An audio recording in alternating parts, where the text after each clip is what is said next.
Hi, I'm Gina. Welcome to Oxford Online English. In this lesson, you'll see how to make a study plan to prepare for the IELTS exam. You'll see a 6-step plan which anyone can follow. You'll learn how to prepare for different parts of the IELTS exam, and you'll also see useful books and resources to make your IELTS preparation easier and more effective. If you need extra help with your IELTS, don't forget to visit our website, oxfordonlineenglish.com. Our teachers can help you to prepare for the IELTS exam in online classes. We also have many free videos and listening lessons which you can use for IELTS study. Now, let's see the first part of your IELTS preparation plan. Step 1. Take a practice IELTS test. You can find practice tests on the British Council website. There's a link in the video description if you're watching on YouTube. If you're watching on our website, you can find the link underneath the video. Do the listening and reading. Check your answers and work out your score.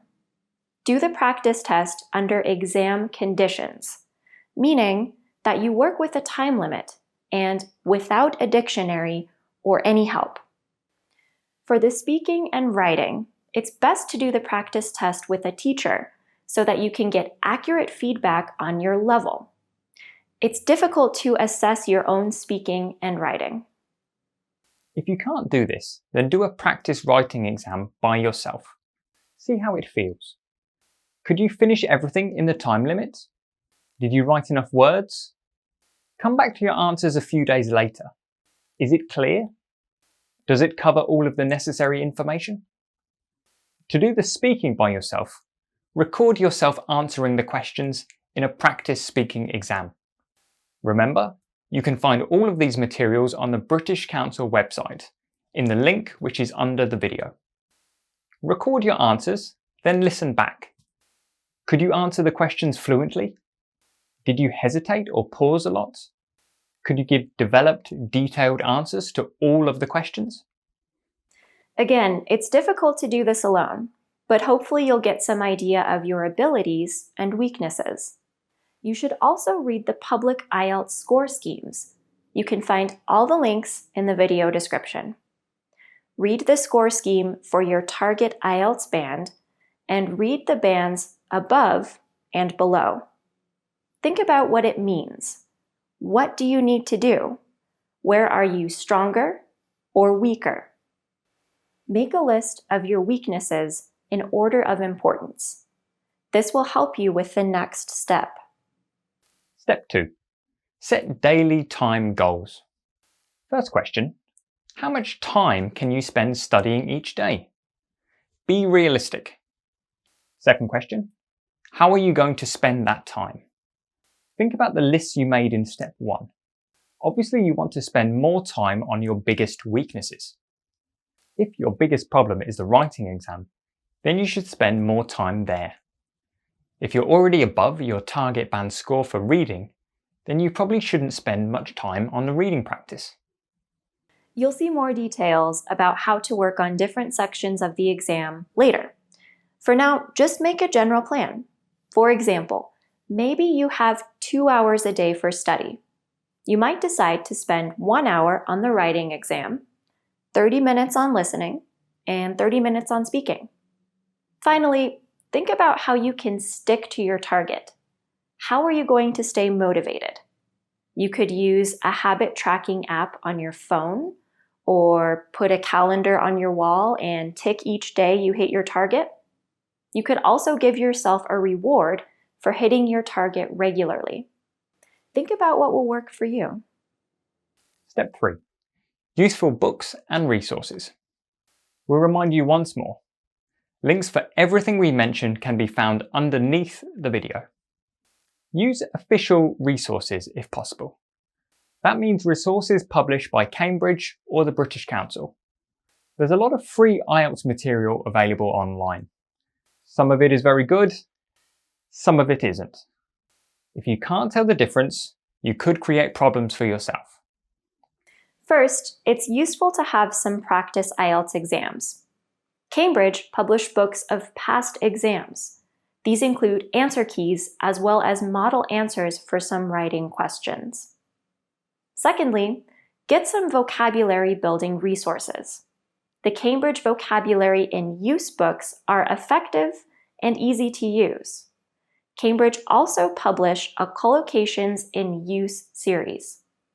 Collocations are important for your IELTS score, so we recommend getting at least the intermediate book.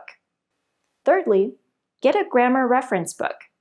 The most popular is English Grammar in Use, also published by Cambridge. It comes in 3 levels: elementary, intermediate, and advanced. They could all be useful depending on your level, but you should definitely have the intermediate book. For writing and speaking, get a teacher if you possibly can. You might not want to spend money, but taking IELTS is expensive, especially if you have to take it several times. Probably not getting the IELTS score you want will cost you something too. Investing in lessons with a professional teacher can save you time and money later. Online, IELTS Liz has lots of information and tips about the IELTS exam, as well as lists of recent IELTS questions and topics. Also, check out IELTS Simon, which has lots of useful advice, especially for the writing exam. There are other good websites and online resources, but remember to be careful. There are also lots of sites with low-quality materials which can give you the wrong idea about the IELTS exam.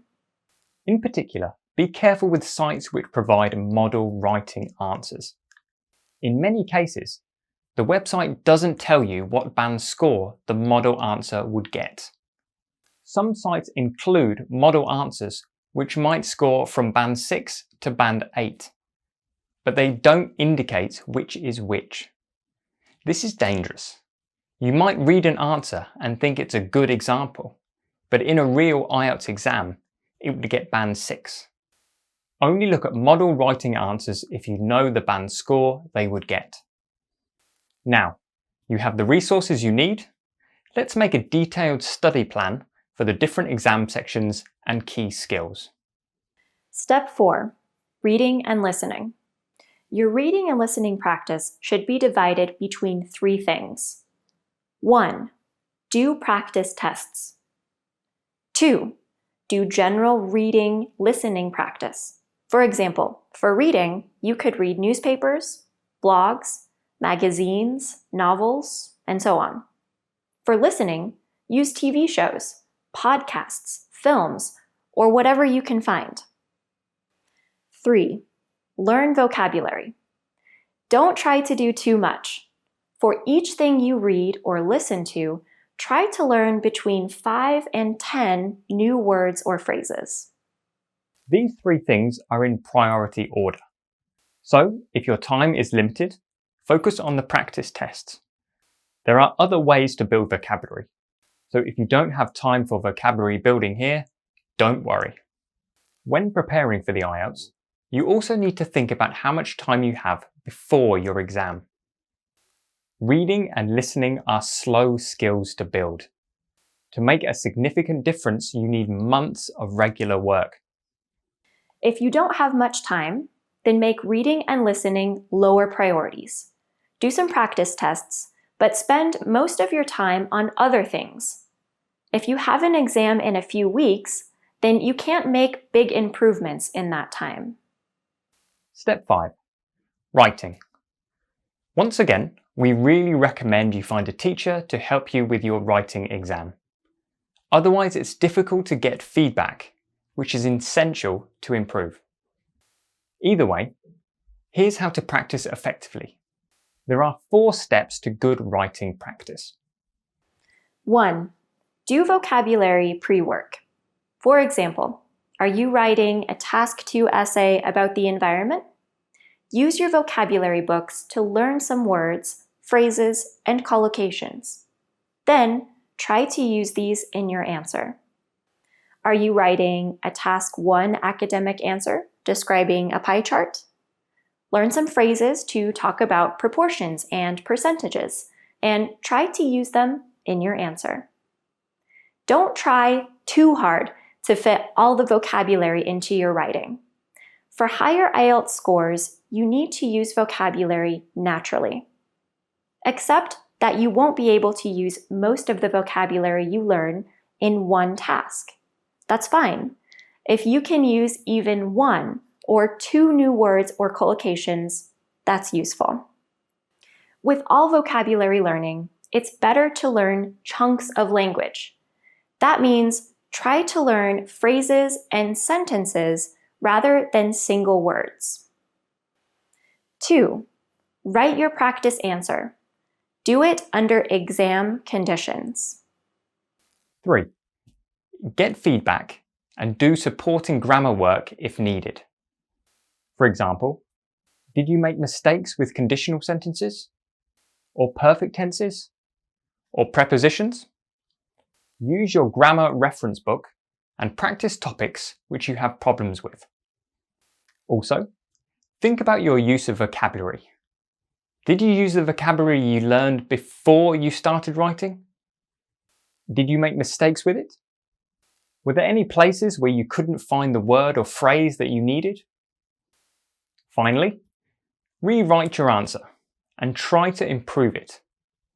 Try to avoid the grammar mistakes you made the first time. Try to use a wider range of vocabulary. Step 6. Speaking. Like writing, speaking practice should be done with a teacher, if possible. If not, then the best way is to record yourself answering speaking test questions, and then listen to your own answers and try to find problems or mistakes. Take a similar approach to writing practice. Do vocabulary pre-work, practice, find mistakes, do supporting grammar work if you need, then repeat the task and try to improve. When you're speaking, it's better to focus on one thing at a time.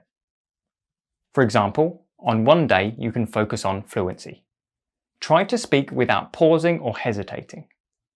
Record yourself, listen to your speaking, and count the number of hesitations and pauses. Repeat the task and try to get a lower number of hesitations. Another day, you can focus on using different verb forms in your speaking. Record yourself and count how many different verb tenses you use. For example, if you use the present simple, past simple, and past continuous in your answers, then that's 3. Repeat the same task and try to use 1 or 2 more verb tenses in your answer. Of course, there are many other things you need to think about for speaking: intonation, stress, grammatical accuracy, using different sentence forms, using linking words, and so on. However, it's better to focus on one thing at a time. With speaking and writing, practicing by yourself will only be effective if your English is already quite high level. If your English is at a lower level, you won't be able to find many of the mistakes and problems which you have. In this case, you need a teacher to help you. And that's it. Follow this 6-step study plan to prepare for the IELTS efficiently and effectively. Be flexible and adjust your plan as you go. You might need to spend more time than you thought. You might realize that the writing exam needs more work, and so you need to spend more of your daily time working on that. What about you? Do you have any useful IELTS study suggestions?